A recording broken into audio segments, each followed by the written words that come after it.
তোমার কাছে ফরিয়াদ জানাই মালিক, এই দেশের জন্য যারা নতুন করে স্বাধীনতা অর্জনের জন্য রক্ত দিয়েছে আল্লাহ, 2-3 দিন আগে 16 ডিসেম্বর পার হয়ে গেল, এই দেশের জন্য লাল সবুজের পতাকা উত্তোলন করার ক্ষেত্রে যত তোমার বান্দা বান্দি যুবক আবাল বৃদ্ধ বিদ্যা শহীদ হয়েছিল আল্লাহ, সবার রূহের উপরে সওয়াবগুলি পৌঁছায় দাও।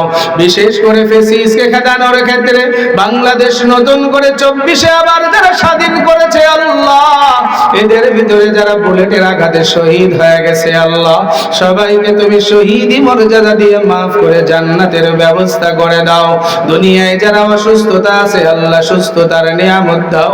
বিশেষ করে আমাদের সহযোদ্ধাদের ভিতরে একজন আল্লাহ আমাদের হাদি ভাই গতকালকে বিদায় নিয়ে চলে গেছে মালিক, যেদিন গুলি খাইছে তার আগের দিনেও বলেছে আমার মরণ নিয়ে আবার কোনো টেনশন নাই, যেহেতু আমাকে যদি মারিয়ে ফেলে একটা আবদার তাকে ধরিয়ে যেন বিচার করা হয়, আর আমার সন্তানের দিকে আপনারা একটু খেয়াল রাখিয়ে।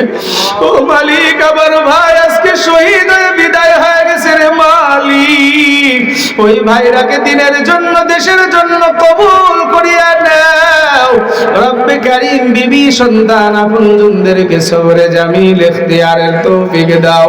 এই সাথে আমাদের বাংলাদেশকে তুমি হেফাজত করো আল্লাহ, কোরআন সুন্নাহর জন্য কবুল করিয়া নাও।